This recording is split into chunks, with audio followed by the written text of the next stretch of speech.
오늘 말씀은 너무나도 유명한 말씀이죠. 6장 전체는 여리고성의 무너짐에 대해서 우리에게 말씀해 주고 있습니다.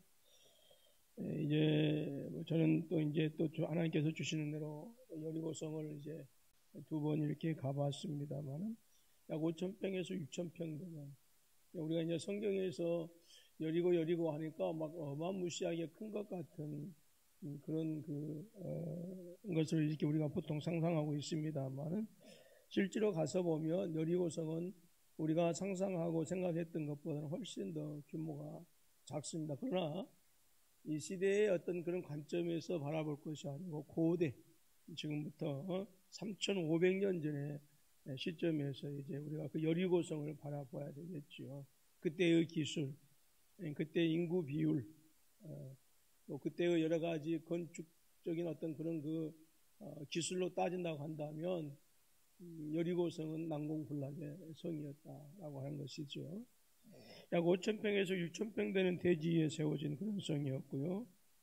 벽이 두 겹으로 둘러서 있습니다. 그래서 외벽의 두께는 약 2m 정도였고, 외벽 안에 또 내벽이 있는데 그 내벽의 그 사이, 외벽과 내벽 사이의 간격은 3.5m에서 8.5m라고 이렇게 하고요. 높이는 약 10m 정도 되었다고 이렇게 합니다. 그러니까 상당히 높은 그런 성이죠. 첫 번째 벽인 외벽을 넘어서도 두 번째 벽인 내벽이 또 서 있습니다. 그러니까 어지간해선 정복당하기 힘든 그런 성이죠.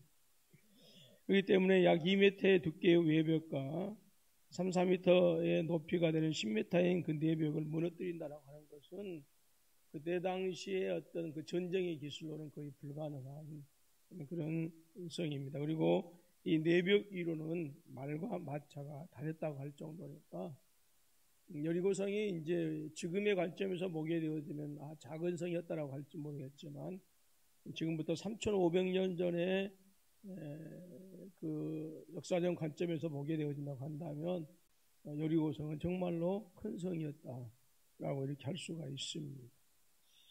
이런 여리고성을 바라본 이스라엘 백성들은 어떤 생각이 들었을까요? 아마 요단강이 갈라지고 나서 여리고 평지에 이렇게 이제 오면 아마 그들 요단강이 갈라지고 나서 어떤 면에서는 자신감으로 건너지 않았을까요? 모매기 거둔 시기, 한 4월달, 5월달 정도 되어지면 그 헐몬산에서 내리는 그런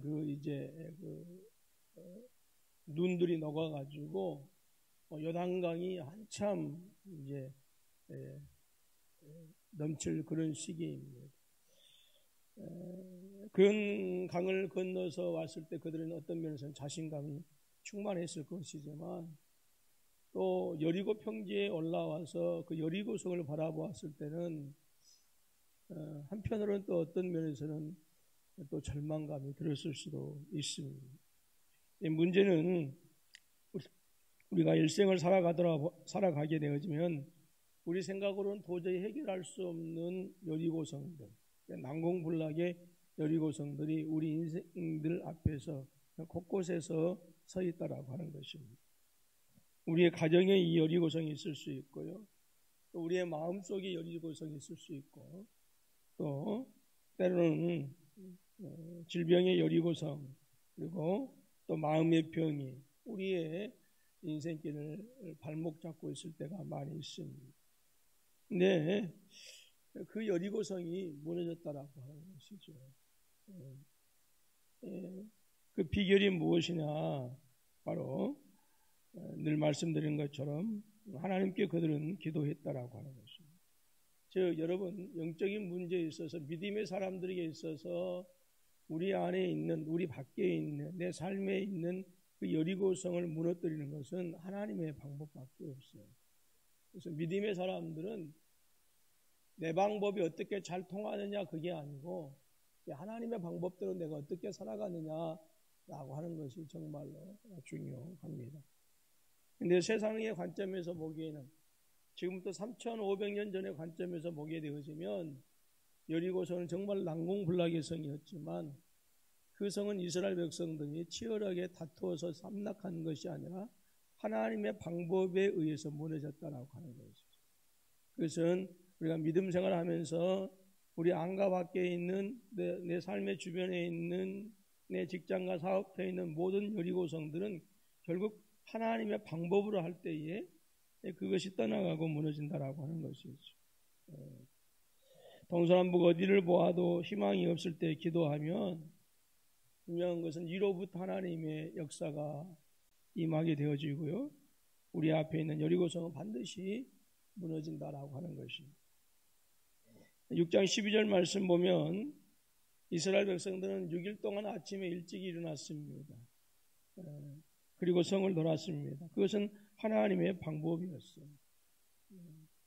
당시에 고대 전쟁의 기술에 있어서 전쟁할 때 방법이 군사들이 성을 도는 게 여러분들 그게 전쟁의 방법이 아니었어요. 공성전이라고 그렇게 하죠. 성을 지키고 성을 빼앗는 그런 싸움의 형태를 이제 공성전이라고 이렇게 합니다만은 성이 있으면 반드시 성을 타고 넘어가야 전쟁에서 승리할 수가 있는데 그런 방법이 아니었다라고 하는 거예요. 6장 12절 말씀 보면 여호수아가 아침에 일찍이 일어나니라고 했고요. 분명히 여호수아는 새벽에 일어나서 그 여리고성을 바라보았을 것이고 분명히 하나님께 기도했을 것입니다. 요단강을 하나님의 은혜로 건넜지만 지금 자신들의 떡 앞에 이렇게 앞에 이제 버티고 있는 그 여리고성을 넘지 않으면 하나님께서 약속하신 그 가나안 땅에 들어갈 수가 없어요. 그 여리고 평지를 지나서 이제 소위 말해서 유대 광야를 이제 올라가서 그 광야를 지나서 이제 가나안 땅에 들어가야 되는데 그 길목에 여리고성이 있는데 그 여리고성이 지금 자신들의 군사력과 자신들의 힘과 능력으로는 도저히 무너뜨릴 수 없는 그 성이었다라고 하는 것이죠. 그 성을 바라보면서 아침 일찍 일어나서 뭐 했을까요? 커피 마시고 유유자적하게 어떤 일을 할까, 누구를 만날까 그런 생각을 했을까? 아니에요. 분명히 아침에 일찍 일어나서 여리고성을 바라보면서 하나님의 은혜를 기대했을 것입니다. 또 이스라엘 백성들도 역시 아침에 일찍 일어나서 여리고성을 돌았습니다. 일곱째 날에는 새벽에 일찍 일어나서 성을 7바퀴 돌았다고 했어요. 여호수아서 6장 15절 말씀 보면 일곱째 날 새벽에 그들이 일찍 일어나서 전과 같은 방식으로 그 성을 7번 도니 그랬습니다. 근데요, 이스라엘의 전설에 따르면 여리고성을 도는 사람은 3,000명밖에 되지 않았다라고 그렇게 얘기를 해요. 이게 무엇이냐? 3,000명만 돌았다라고 하는 것이 아니라 그만큼 사람들이 생각하기에 여리고성을 점령하는 것은 화살을 쏘고 창을 던지고 사다리 타고 올라가서 싸워서 무너뜨리는 것인데 여리고성을 하루에 한 바퀴씩 돌고 마지막 날 7바퀴 돌아라. 이것은 사람의 합리적인 생각, 이성적인 생각으로는 도저히 받아들일 수 없는 방법이었다라고 합니다. 그래서 그 하나님의 방법을 따르는 사람들이 3,000명밖에 되지 않았다라고 이스라엘의 전설에는 그렇게 전해져 내려오고 있습니다. 그것이 사실이라고 하는 것이 아니라 그만큼 우리 인간의 정상적인 생각으로 따르기 힘든 비정상적인 방법이었다라고 하는 거예요. 여러분, 우리의 문제를 해결하기 위해서 내가 직접 뛰어야 되는 부분들도 있지요. 사람에게 찾아가서 부탁해야 되는 방법도 있지요. 세상 사람들은 다 그렇게 합니다. 그러한 세상 사람들의 생각과 합리적인 생각을 가지고 새벽에 일어나서 기도한다. 그것은 비정상적인 방법. 근데 하나님은 저와 여러분들에게 그 비정상을 요구하고 있어. 왜요? 당신께서 일하시려고 하기 때문에 그래요. 하나님께서는 매일 새벽에 우리가 기도하기를 원하신다라고 하는 거예요. 7째 날에는 7번을 도라고 말씀하셨습니다. 이것은 무엇을 얘기할까요? 기도의 반복 기도의 중요성을 얘기해 주고 있어요. 우리 한 번 기도해 놓고 응답하지 않는다. 아주 짧은 시간, 단시간 기도해 놓고 응답받지 못한다라고 때로는 하나님을 원망합니다. 어떤 분이 이런 글을 썼습니다. 한 걸음이 당신을 그리 멀리 데려다주는 것은 아니어도 당신은 계속 걸어야 합니다. 한마디의 말로 당신 자신의 모든 것을 다 설명하는 것이 아니어도 당신은 계속 말을 해야 합니다. 한 인치가 당신을 크게 자라게 하는 것이 아니어도 당신은 계속 자라가야 합니다. 하나의 행동이 모든 것을 이루어 넣는 것은 아니어도 당신은 계속하여 행해야만 합니다. 우리는 한 걸음으로 만족할 수 없어요. 한 걸음으로 천리길을 다 갈 수 없어요. 우리는 때로는 너무 욕심이 많아서 한 걸음으로 천리길을 다 가려고 해요. 한마디로 우리의 모든 것을 다 말할 수 없는데 우리는 한마디로 다 말하려고 해요. 우리 욕심이죠. 단 한 번의 기도가 모든 것을 해결한 것은 아니어도 당신은 계속하여 기도해야 합니다. 그것은 바로 절망을 극복하는 희망이기 때문에 그렇습니다. 우리는 반복해서 기도해야 된다. 끊임없이 기도해야 돼. 응답 받을 때까지 기도해. 아프리카의 한 부족이 기도만 하면 응답되는 하늘에서 비가 내리는 그런 부족이 있었답니다. 다른 부족들은 아무리 해도 안 되는 거예요. 그래서 궁금해서 그 부족이 견학을 갔어요. 그래서 추장에게 물어봤습니다. 아니 어떻게 기도하면 이렇게 비가 옵니까? 그랬더니 비가 내릴 때까지 기도합니다. 우리의 기도는 한 번의 기도가 아니고 응답받을 때까지 반복해야 돼요. 끊임없이 기도해야 됩니다. 여러분, 믿음의 사람들의 새벽은요 깨어 있어야 합니다. 깨어 있어요. 새벽에 깨어나지 못하면 하루의 일을 줄여야 돼요. 하루의 일을 줄여야 돼요. 여러분, 하나님은 우리가 새벽 기도한다고 해서 물론 우리의 일 방법들이 우리 문제를 해결해 주시지만 우리가 새벽에 늦게까지 일하고 새벽에 5시에 일어난다? 이건 하나님의 방법이 아니에요. 하나님께서 우리가 새벽에 깨어나길 원하시지만 여러분 저녁 늦게까지 피곤하게 일하고 우리가 새벽에 깨어날 수 없다. 이건 당연한 거예요. 어떻게 해야 되는가? 일을 줄일 수밖에 없어요. 일을 줄일 수밖에 없어요. 그래서 여러분 사람의 일이냐 하나님의 일이냐 물론 우리 모든 것들이 다 하나님의 일이죠. 이렇게 얘기하면 목사님 속도 없으시다.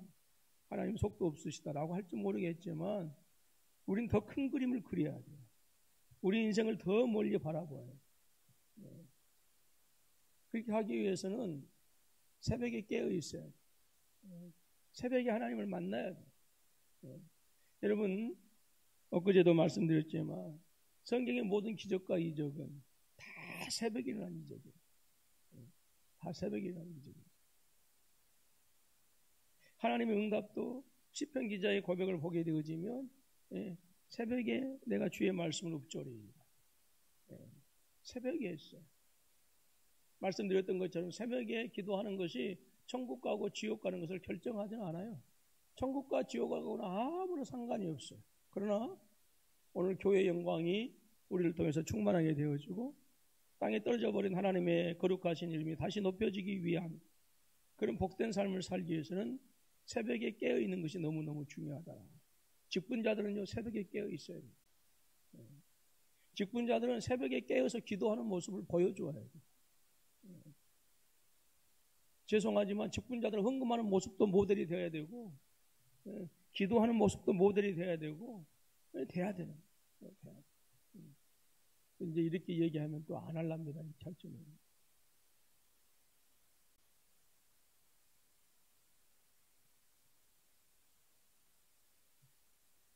가장 직분자들이 모델이 되어야 되는 건 뭐냐?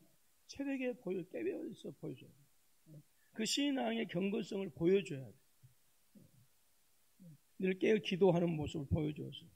그래서 성도들을. 여러분 요즘 사람들이 목사라고 해서 무조건 목사님 얘기하니까 잘 듣는다?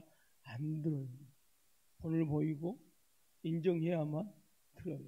장로님이기 때문에 말 듣는다. 천부당 만부당한 말씀 안 들어요. 아니 장로님은 뭐 그것도 못하면서 내 생각이. 신앙생활 오래 했기 때문에 초신자가 처음에는 그분이 커 보여요. 막 장로님이 커 보이고 막 교회에서 권사님 하면 막 천사처럼 보이고 막. 그런데 이제 신앙생활을 3년 4년 하다 보면 이제 우리의 그 삶 속에서 경건의 모습이 보여지지 않으면 아이고 나하고 똑같네 그래. 그러니까 차라리 평신도 때는 무시를 안 받아요. 근데 내가 장로가 되어지고 권사가 되어지고 안수집사가 되어지면 똑같으면 무시받아요. 평신도 때는 똑같으면 그냥 평신도니까. 근데 이제 직분을 받으면 똑같아 버리면 무시받아요. 그만큼 어려운 거예요. 근데 특별히 믿음의 사람들은 새벽에 깨어있는 모습을 보여줘요. 말씀드렸던 것처럼 새벽에 우리가 하나님께 가장 집중할 수 있는 시간. 새벽에 세상의 모든 시간들도 다 잠들어 있는 시간이에요. 그 시간에 내가 깨어서 하나님께 집중할 수 있는. 이스라엘 백성들은 여호수아도 그렇고 새벽에 일어나서 하나님께 집중했어요. 새벽에. 여러분, 물론 뭐 우리 저에게도 자녀 아들 딸이 있습니다만은 늘 새벽을 깨어 있어야 된다라고 얘기를 합니다만은 그게 잘 안 되더라고요. 늦게까지 책을 보는 건지 TV를 보는 건지 카톡을 하는 건지 모르겠지만 늦게까지 깨어 있고 잠들어 있지 않으면서 새벽에 어떻게 일어나죠? 그러니까 새벽에 일어나기 위해서는 뭐해요? 내가 잠잘 수 있는 시간을 충분하게 조금 마련해요. 그래야. 목사님 세상 일이 너무 바쁘고 분주한데 어쩔 수 없어요. 그건 여러분들의 선택이죠. 어쩔 수 없어요. 선택.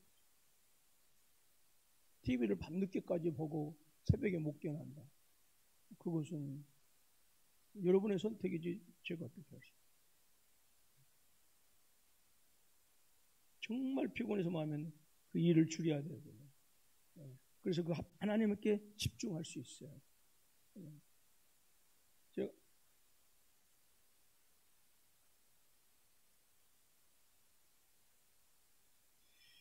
여러분, 우리 성도님들의 새벽을 하나님의 시간으로 바꾸시게 된다고 한다면 하나님께서 우리의 하루를 책임져 주시고 우리 일주일을 책임져 주시고 한 달을 책임져 주시고 1년을 책임져 주시고 남은 생애를 책임져 주실 줄로 믿습니다.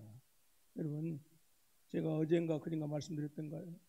요즘 개척교회 하시는 목사님들이 새벽 예배 안 한다니까요. 그러면 개척교회 접어야죠. 뭐 교회 접어야 돼요.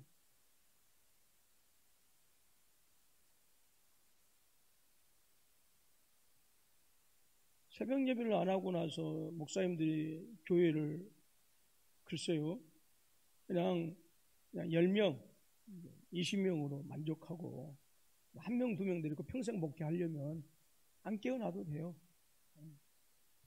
그러나 하나님의 선하신 뜻을 더 아름답게 이루어가기 위해서는 한 명이 아니라 100명이 됐든 1000명이 됐든 그 한 명을 아름답게 영성으로 깨어있는 사람들로 하기 위해서는 뭐 해야 되나? 새벽을 깨우는 목회를 해야 되죠. 새벽에 잠들어 있으면서 예수님께서 새벽에 일어나서 기도하셨고 하나님께서 새벽에 크게 역사하셨는데 그 새벽에 내가 잠들어 있고 내가 목회하겠다라고 하는 것은 그건 있을 수 없는 일이고요. 그건 어느 도단이에요. 어느 도단. 성도들도 역시 마찬가지입니다.